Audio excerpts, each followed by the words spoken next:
রবিউল আউয়াল মাসের 12 তারিখ। এই 12 তারিখকে কেন্দ্র করে আমাদের দেশে একটা জাতিগোষ্ঠী, কিছু মানুষ ঈদে মিলাদুন্নবী জশ্নে জুলুস উদযাপন করে থাকেন।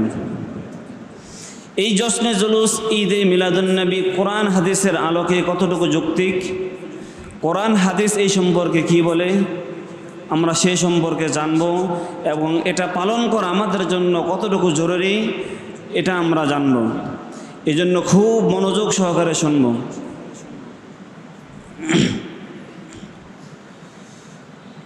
তো এই দিনে যারা মিলাদুন্নবী পালন করে 12ই রবিউল আউয়াল, তাদের দাবি হলো মিলাদুন্নবী, মিলাদ শব্দের অর্থ হলো জন্ম। মিলাদ শব্দের অর্থ কি? জন্ম। নবী অর্থ নবী, অর্থাৎ রসুলের জন্ম বলা হয়। এখন আসেন, তারা বলে 12ই রবিউল আউয়াল রসুল সাল্লাল্লাহু আলাইহি ওয়াসাল্লাম দুনিয়াতে আগমন করেছেন, জন্ম হয়েছে। সিরাতের কিতাবে, ইতিহাসের কিতাবে রসুল সাল্লাল্লাহু আলাইহি ওয়াসাল্লামের জন্মের তারিখ নিয়ে অনেকগুলি মতামত রয়েছে। রসুল সাল্লাল্লাহু আলাইহি ওয়াসাল্লামের কি নিয়ে? জন্মের তারিখ নিয়ে। আবার কিছুক্ষণ পর এটা বললেন না যে হুজুর বলছে রসুলের জন্ম নিয়ে মতামত রয়েছে, এরকম না। কি নিয়ে? জন্ম তারিখ নিয়ে মতভেদ রয়েছে। তবে আখেরি জামানার নবী, শ্রেষ্ঠ নবী মুহাম্মদুর রাসূলুল্লাহ সাল্লাল্লাহু আলাইহি ওয়াসাল্লাম যে দুনিয়াতে আসছেন, এটা কি সত্য, এরা সকলেই বিশ্বাস করে। যদি আমরা বিশ্বাস না করতাম তাহলে আমরা মুসলমান হতাম না। ইসলাম কোথা থেকে পেলাম? সে নবী কিভাবে হলো? এই জন্য এটা আমরা সকলেই বিশ্বাস করি যে আখেরি জামানার নবী মুহাম্মদুর রাসূলুল্লাহ তিনি দুনিয়াতে আগমন করেছেন। তবে তিনি কত তারিখে আগমন করেছেন, মুফাসসিরে কিরাম এ নিয়ে অনেক মতভেদ করেছেন। কেউ কেউ বলেছেন তিনি রমজান মাসে আগমন করেছেন। কি মাসে? রমজান মাসে।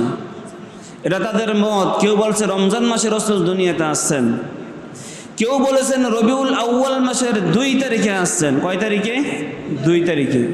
আবার কেউ কেউ বলেছেন রবিউল আউয়াল মাসের 6 তারিখে রসুল দুনিয়াতে জন্মগ্রহণ করেছেন। আবার কেউ কেউ বলছেন না, 6 তারিখ নয়, রবিউল আউয়ালের 8 তারিখে আসছেন। এরপরে আবার কেউ মত দিয়েছেন না, 8 তারিখেও নয়, 9 তারিখে আসছেন। এরপরে আবার কেউ বলছেন রবিউল আউয়ালের 12 তারিখে আসছেন। তবে এর ভিতরে সবথেকে বিশুদ্ধতম মত হলো 8 তারিখ এবং 9 তারিখ। 8 তারিখ এবং 9 তারিখ, এটা হলো কি বিশুদ্ধ মত। বিশুদ্ধ বোঝেন? একটা হলো বিশুদ্ধ আর একটা হলো প্রসিদ্ধ। বিশুদ্ধ আর কি প্রসিদ্ধ। বিশুদ্ধ মানে এটাই সঠিক, অর্থাৎ বিশুদ্ধ মত হলো 8 এবং 9। আর সমাজে যেটা প্রসিদ্ধ হয়ে গেছে, প্রচলন হয়ে গেছে, সেটা হলো কয় তারিখ? 12 তারিখ। তো রাসূল সাল্লাল্লাহু আলাইহি ওয়াসাল্লামের জন্ম তারিখ নিয়ে অনেকগুলি মতামত আমরা শুনলাম। তো অধিকাংশ মুফাসসিরে কেরামের মত হলো কি 8 এবং 9। 12 তারিখেও আছে। তো এটা হলো রসুলের জন্ম তারিখ নিয়ে একটা মতভেদ, যে নির্দিষ্ট করে কেউ বলতে পারবে না যে 12 তারিখেই রসুল দুনিয়াতে আসছেন। তবে রসুল সাল্লাল্লাহু আলাইহি ওয়াসাল্লাম রবিউল আউয়াল মাসের 12 তারিখে ইন্তেকাল করেছেন, এ ব্যাপারে সকল জমহুর উলামায়ে কেরাম একমত। রসুল রবিউল আউয়ালের 12 তারিখে ইন্তেকাল করেছেন, এই ব্যাপারে সকলে কি একমত। ভালো করে বুঝেন, রসুল যে 12 তারিখে দুনিয়াতে আসছেন, এটা নিয়ে তারিখ নিয়ে কি রয়েছে? মতভেদ রয়েছে, মতপার্থক্য রয়েছে। কেউ বলছেন 2 তারিখ, কেউ বলছেন 6 তারিখ, কেউ বলছেন 8, কেউ বলছেন 9, কেউ বলছেন 12 তারিখ। তবে 12 তারিখে যেন রসুল ইন্তেকাল করেছেন এ নিয়ে কোনো মতপার্থক্য নেই। এখন আপনারা ভাবতে পারেন বা বলতে পারেন, হুজুর জন্ম তারিখ নিয়ে কেন মতভেদ রয়েছে আর মৃত্যু তারিখ নিয়ে কেন মতভেদ নেই? এটা মনের ভিতরে প্রশ্ন আসে কিনা বলেন? আসতেই পারে। যখন রাসূল সাল্লাল্লাহু আলাইহি ওয়াসাল্লাম দুনিয়াতে আগমন করেছিলেন, তখন সাধারণ অন্য 10টা শিশু যেভাবে জন্মগ্রহণ করে ঠিক তদ্রূপ তিনিও সেভাবে জন্মগ্রহণ করেছিলেন। তখন তো কোনো মানুষ জানতো না যে তিনি বড় হলে নবী হবে, এটা জানতো মানুষ? কেউ জানতো না যে তিনি বড় হলে নবী হবে। আপনাদের এখানে এই গ্রামের ভিতরে অনেক সন্তান, ছোট বাচ্চা এরকম থাকতে পারে, সে বড় হলে বড় রাজনীতিবিদ হবে, এলাকার চেয়ারম্যান হবে, এলাকার মেম্বার হবে, কিন্তু আপনারা এখন তার খবর জানেন? কেউ জানে না। কিন্তু এক সময় যে সে যখন এলাকার চেয়ারম্যান, মেম্বার, এমপি, মন্ত্রী যদি যখন হয়ে যায়, তখন সে দেখবেন অনেকের অভিভাবক হয়ে যাবে। তখন তার জন্মদিন, তার কি সব মানুষ সব জানবে তখন। ঠিক তদ্রুপ রাসূল যখন দুনিয়াতে আগমন করেছিলেন, তখন মানুষ তো জানতেন না যে তিনি আখেরি জামানার নবী হবে। এই জন্য তার তারিখটাও ওভাবে কি করা হয় নাই, লিপিবদ্ধ করা হয় নাই। এই জন্য রাসূল যখন দুনিয়াতে আসছিলেন, তখন সাধারণ অন্য 10টা শিশু যেভাবে জন্মগ্রহণ করে তখন সেভাবেই আসছিলেন। কিন্তু যখন রাসূল মারা যান, তখন তিনি সারা বিশ্বের মানুষের আইডল, মহামানব হিসাবে পরিচিত ছিলেন। এই জন্য তার মৃত্যুবার্ষিকীটা তখন সকলেই কি রাখছে, স্মরণ রাখছে। তো মূল কথা হলো, যারা এই দিনে রাসূলের জন্মদিন মিলাদুন নবী পালন করে, যারা এই দিনে রাসূলের মিলাদুন নবী পালন করে, তারা তো মূলত মিলাদুন নবী পালন করতেছে না, বরঞ্চ কি পালন করতে, রাসূলের মৃত্যুবার্ষিকী পালন করতেছে। যারা রাসূলের জন্মদিন উসিলা করে আনন্দ উল্লাস করতেছে, অথচ এই দিন রাসূল ইন্তেকাল করেছেন। যদিও ধরে নেওয়া হয় যে 12 তারিখ রাসূল জন্মগ্রহণ করেছেন, যদিও এটা ধরে নেওয়া হয় 12 তারিখে জন্মগ্রহণ করেছেন, ভালো করে বোঝেন, তবে 12 তারিখেও তো মৃত্যুবরণ করেছেন। তাহলে তো এটা হওয়ার কথা, দিনের অর্ধেক তুমি হাসবা আর দিনের অর্ধেক রাসূল যেন চলে গেছে এই জন্য ক্রন্দন করবা, এরকম হওয়ার কথা ছিল না। রাসূল যে দুনিয়াতে চলে গেছেন এই জন্য কি আমরা খুশি? সাহাবায়ে কেরামের ওই দিনের অবস্থা কীরকম ছিল, যেই দিন রাসূল দুনিয়া থেকে চলে গেছেন? অথচ এই দিনকে কেন্দ্র করে জশ্নে জুলুস, আনন্দ উৎসব করা হয়। বিভিন্ন জায়গায় বিরিয়ানি পাক করা হয়, খিচুড়ি পাক করা হয়, মিষ্টির আয়োজন করা হয়। অথচ এই দিন রাসূল দুনিয়াতে চলে গেছেন, তার মানে বোঝা গেল রাসূল যে দুনিয়া থেকে চলে গেছেন যেই দিন, এই দিন আমরা খুশি, এই জন্য এই আয়োজনগুলো করা হয়। এই গেল 1 নম্বর পয়েন্ট। 2 নম্বর বিষয়, রাসূলের জন্মদিনকে কেন্দ্র করে রাসূলের আমল কি ছিল, সাহাবায়ে কেরামের আমল কি ছিল? রাসূল কি তার জন্মদিনে কোনো আমল করতেন এবং সাহাবায়ে কেরাম কি কোনো আমল করতেন?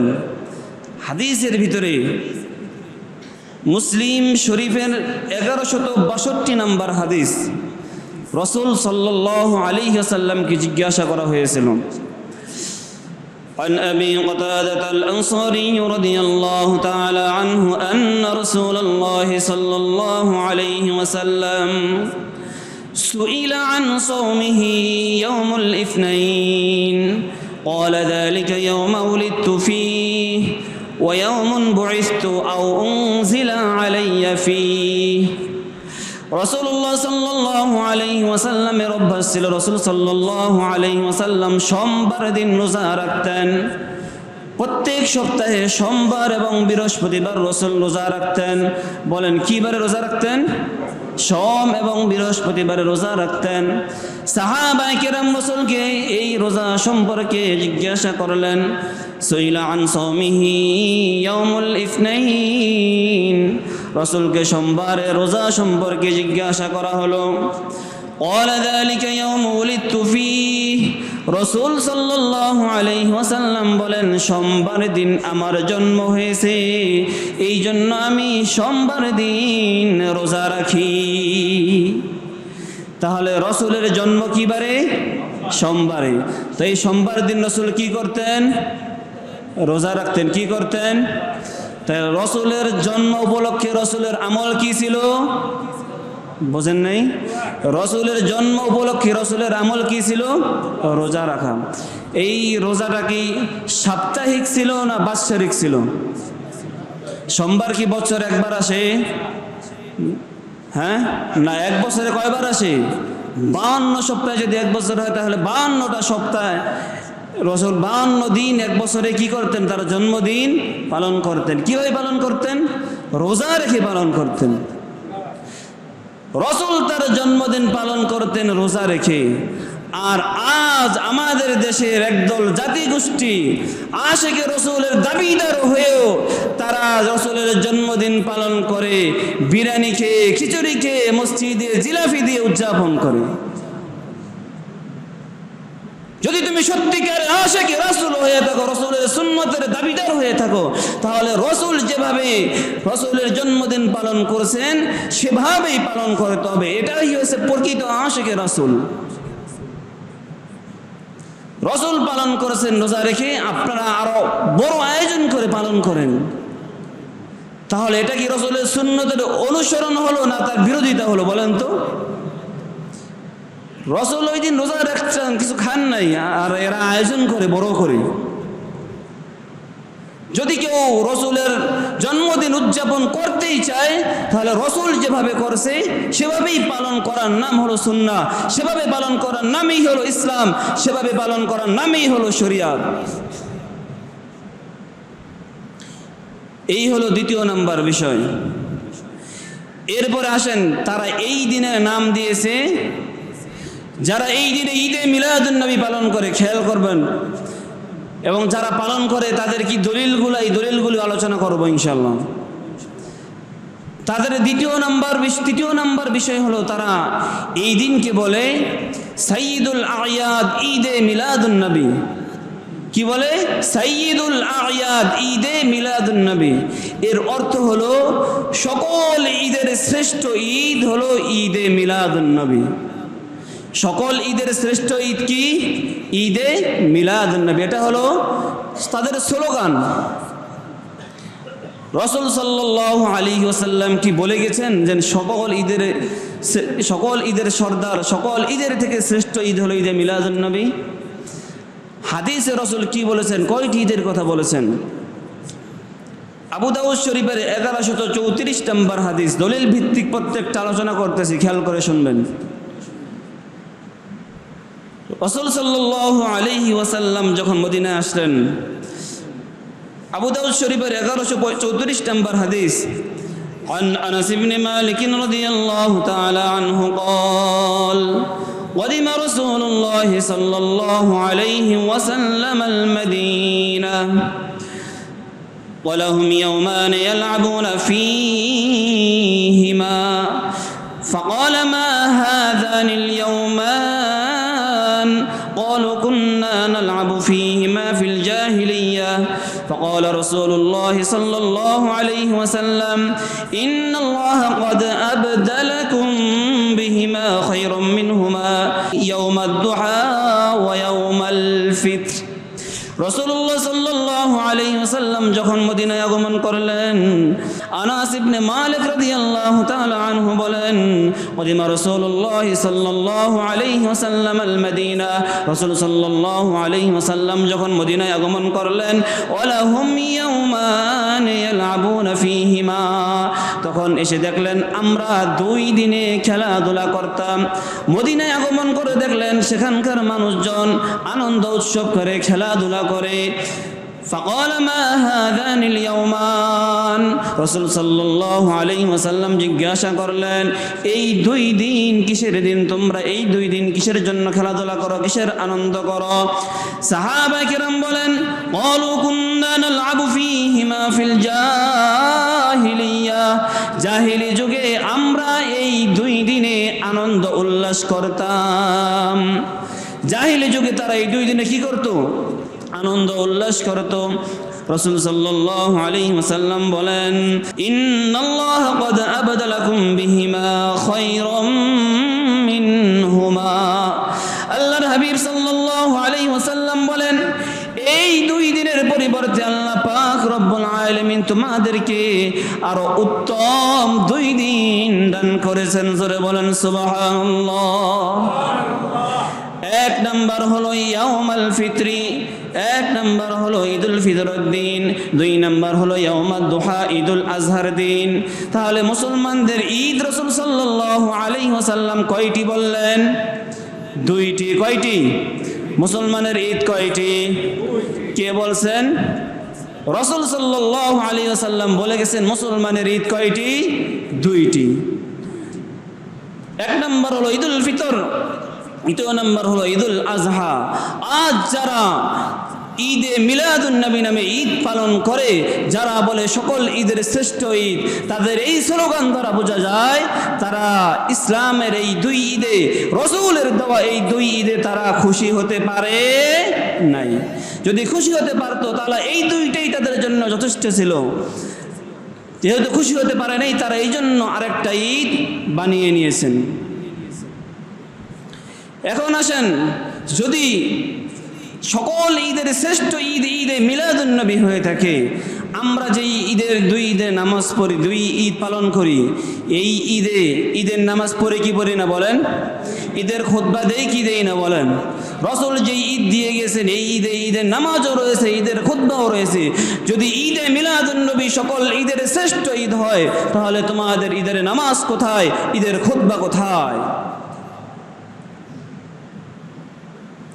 সুতরাং এটা তাদের রাসূলের আশিকির প্রমাণ নয়, এটা রাসূল আশিকি রাসূল নামে একটা ভণ্ডামি তারা চালু করে নিয়েছে।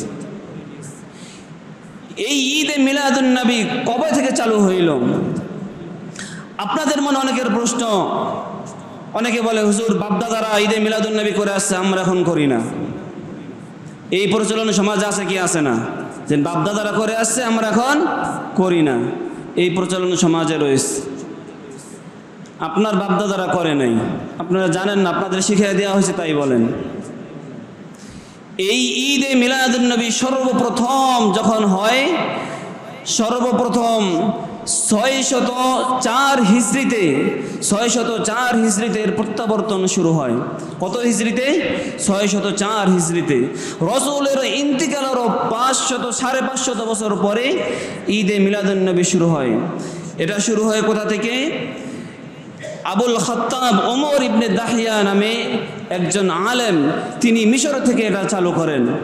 সেই মিশর থেকে এটা পর্যায়ক্রমে আস্তে আস্তে পাকিস্তান হয়ে সর্বপ্রথম পাকিস্তান থেকে একজন আলেম এসে সর্বপ্রথম চট্টগ্রামে 1974 সালে সর্বপ্রথম ঈদে মিলাদুন নবী উদযাপন করে। বাংলাদেশে সর্বপ্রথম 1974 সালে ঈদে মিলাদুন নবী উদযাপন হয়। আর আমরা একটা স্লোগান দিই, বাপদাদারা করে আসছে। 1974 সালের আগে কেউ ঈদে মিলাদুন নবী বাংলাদেশে উদযাপন করে নাই। ঈদে মিলাদুন নবী এক জিনিস, মিলাদ আরেক জিনিস। অনেকে বলবেন আমরা ছোটকালে তো মিলাদ পড়ছি। মিলাদ আরেক জিনিস, ঈদে মিলাদুন নবী আরেক জিনিস, বুঝতে হবে। তাহলে সর্বপ্রথম 1974 সালে বাংলাদেশে ঈদে মিলাদুন নবী হয়। যারা এই প্রশ্ন করে যে বাপদাদারা করে আসছে, আমরা করি না, তাদের আরো একটা জবাব দেই। যারা বলে বাপদাদারা করছে আমরা করি না, আপনারা বলেন বাপদাদারা কি ইসলামের দলিল? বাপদাদারা ইসলামের দলিল? বাপদাদা করলেই করতে হবে? বোঝেন না এই কথা? আজকে সকালের কথা বলে, আজকে সকালে যখন মস্ক করাইছি কোরআনের একটা সূরা, তারপর একটা মাসালা বললাম। মাসালা বলার পরে যারা সেখানে ছিল তারা বলতেছে হুজুর জীবনও এটা শুনি নেই, জীবনও এটা শোনে নেই, অথচ অহরহ আমরা এটা প্রত্যেক দিন কাজে লাগতেছে, তারা শোনে নেই নামাজের একটা মাসালা। তো তারা যেহেতু শোনে নাই, তাদের বাপদাদারাও শোনে নাই, এই জন্য কি আপনি এখন জানছেন আমল করবেন না? এখন আপনার বাপদাদারা তো শোনে নেই, আপনার কি আমল করবেন না? এখানে কয়েকটা বিষয় বোঝার। তারা যখন এই কথা বলছে যে হুজুর আবার এই কথা বলছে, আপনিও তো 1.5 বছর আলোচনা করেন নাই, তখন আমি মনে মনে চিন্তা করলাম যে হক কথা যেটা, এটা আলোচনা করতেই হবে। আর না হয় কিয়ামতের ময়দানেও এরা এভাবে বলবে আমাদের মসজিদের ইমাম সাহেব আলোচনা করে নাই, তাই আমরা বেদাতের ভিতরে ছিলাম। এখন আসেন, যারা এই ঈদে মিলাদুন নবী পালন করে তারা বলে, তারা এই স্লোগান দেয়, তারা বলে যে ঈদে মিলাদুন নবী কোরআন হাদিসে কোথাও কি নিষেধ করা আছে? করলে ক্ষতি কি? কি বলে? ভালো করে বুঝেন। আপনাদের কি এভাবেই তারা গুমরাহির ভিতরে নিতেছে? তারা এই কথা বলবে আপনাদেরকে যে ঈদে মিলাদুন নবী করতে তো কোথাও নিষেধ করা হয় নাই। হ্যাঁ, আমরাও বলি নিষেধ করা হয় নাই, ঈদে মিলাদুন নবী করতে নিষেধ করে নাই, তবে নিষেধ করছে সেটা আপনি বুঝেন নাই।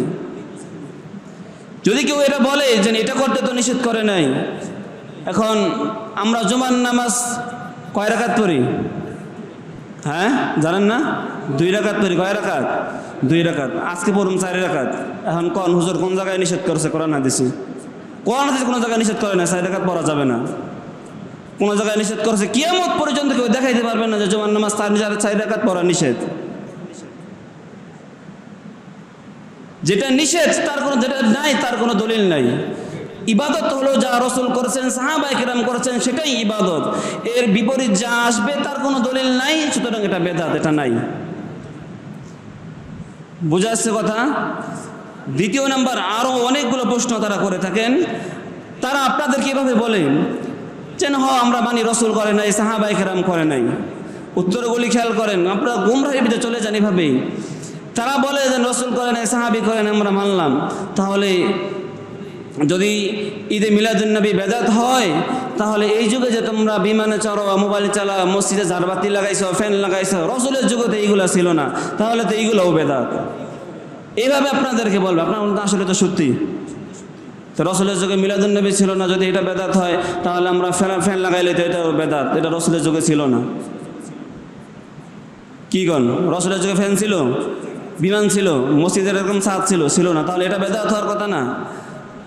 একজন আলেমও দেখি এভাবে যুক্তি দিতেছে, সে এক দরবার বৃষাব, সেও এভাবে যুক্তি দিতেছে। যদি সে বাস্তবিক পক্ষে আলেম হয় তাহলে আমি বলবো সে কোনো আলেম না, সে বেদাতের সংজ্ঞাই জানে না। বেদাত বলা হয় ওই জিনিসকে যা শরীয়তে ইবাদত হিসাবে বৃদ্ধি করা হয়, আমল হিসাবে বৃদ্ধি করা হয়। এখন আপনারা বলেন, এই যে মসজিদে ফ্যান লাগাইছেন, আপনাদের আগে যখন টিনের ঘর ছিল, কেউ কি এই কথা বলছে যে মসজিদ টাইস করলে সব 2 গুণ বেশি হবে? মসজিদে ফ্যান বেশি লাগাইলে সওয়াব বেশি হবে? ওই বড় মসজিদে এসি লাগাইছে, এসির নিচে নামাজ পড়ালে সওয়াব বেশি হবে? কিন্তু যারা মিলাদুন্নবী পালন করে তারা কিসের নিয়তে করে? সওয়াবের নিয়তে, সওয়াবের আশায় করে থাকে। সুতরাং সওয়াবের আশায়, সওয়াবের নিয়তে যেই কাজ রাসূল করে নাই, সাহাবায়ে কেরাম করে নাই, সেই কাজ করাটাই হলো বেদাত। আরো লম্বা আলোচনা, কোরআনের কয়েকটা আয়াত বলে শেষ করবো। যারা এই বেদাত করবে তাদের অবস্থা কি হবে? তাদের অবস্থা হবে, আল্লাহ পাক রব্বুল আলামিন সূরা কাহফের ভিতরে বলেন, কুল হাল নুনাব্বিউকুম বিল আখসারিনা আমালা। হে রাসূল, আপনি বলে দেন কিয়ামতের ময়দানে আমলের দিক থেকে অধিক মানুষ হবে ক্ষতিগ্রস্ত। আল্লাযীনা যাল্লা সাইয়ুহুম ফিল হায়াতিদ দুনিয়া ওয়া হুম ইয়াহসাবুনা আন্নাহুম ইহসিনুনা সুনআ। তারা দুনিয়াতে মনে করে ভালো কাজ করতেছে, ভালো আমল করতেছে, অথচ তাদের এই আমলটা ছিল বেদাত। যারা মিলাদুন্নবী পালন করে, যারা দাঁড়িয়ে দাঁড়িয়ে কিয়াম করে, তারা তো ভালো মনে করেই করতেছে। বেদাত কোনো খারাপ কাজ নয়। চুরি, ডাকাতি, রাহাজানি, অন্যকে মারা, ঘুষি দেওয়া, এগুলা খারাপ কাজ না। বেদাত ভালো কাজ। আপনি ভালো কাজ করতেছে তারা, কিন্তু এই ভালোটাই যেটা ইসলামের নামে, শরীয়তের নামে চালিয়ে দেওয়া হবে, যেই কাজ রাসূল করে নাই, যেই কাজ সাহাবায়ে কেরাম করে নাই, যেই কাজ তাবেঈন করে নাই, সেটাই হবে বেদাত। এই যে মিলাদ, রাসূলের 3 যুগে রাসূল বলেছেন, করনি সুম্মাল্লাযীনা ইয়ালুনাহুম সুম্মাল্লাযীনা ইয়ালুনাহুম, আমার যুগ হলো সোনালী যুগ, এরপর আমার পরে যারা আসবে তাবেঈ, এরপর যারা আসবে তাবেঈন, তারা হলো এই সোনালী যুগের উম্মত, তারা হলো সোনালী যুগের মানুষ। এই সোনালী যুগের মানুষেরা এই মিলাদ কিয়াম করে নাই, ঈদে মিলাদুন্নবী এখনো উদযাপন করে নাই। রাসূল সাল্লাল্লাহু আলাইহি ওয়াসাল্লাম বলেন, যারা ইসলামের ভিতরে নতুন কিছু আবির্ভাব করবে তাদের অবস্থা কি হবে? রাসূল বলেন, ফাইন্না আসদাকাল হাদিসি কিতাবুল্লাহ, নিশ্চয়ই আল্লাহর কোরআন হলো সত্য কিতাব। পৃথিবীর বুকে যত গ্রন্থ রয়েছে, সমস্ত গ্রন্থের ভিতরে শ্রেষ্ঠ কিতাব হলো আল কোরআন। খায়রুল হাদি মুহাম্মাদিন সাল্লাল্লাহু আলাইহি ওয়াসাল্লাম।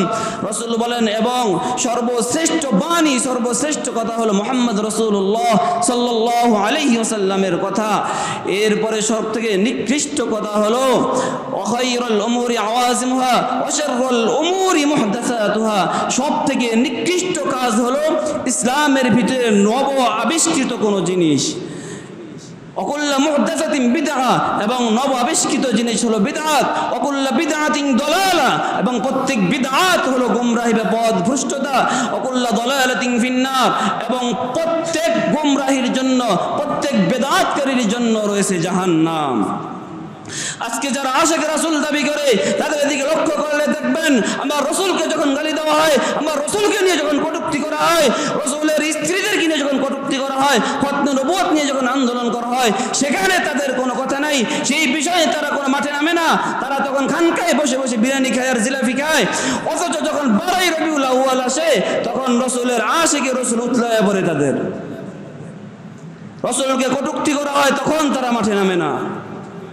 কিন্তু এই 12ই রবিউল আউয়াল আসলে জিলাপি খাওয়া যাবে, বিরিয়ানি খাওয়া যাবে, তখন তার আশিক রাসূল দাবিদার হয়ে উতলায় পড়ে। প্রকৃত আশিক রাসূল তো সেই যে রাসূলের সুন্নতকে আঁকড়ে ধরেছে, রাসূল যেই বার্তা নিয়ে আসছে সেই বার্তা আঁকড়ে ধরেছে। আল্লাহ পাক রব্বুল আলামিন আমাদেরকে এই সমস্ত বেদাত থেকে, কুসংস্কার থেকে হেফাজত করুক এবং সঠিক পথে চলার তৌফিক দান করুক। সকলে বলি আমিন। ওয়া আখিরু দাওয়ানা আলহামদুলিল্লাহি রাব্বিল আলামিন। যারা শেষ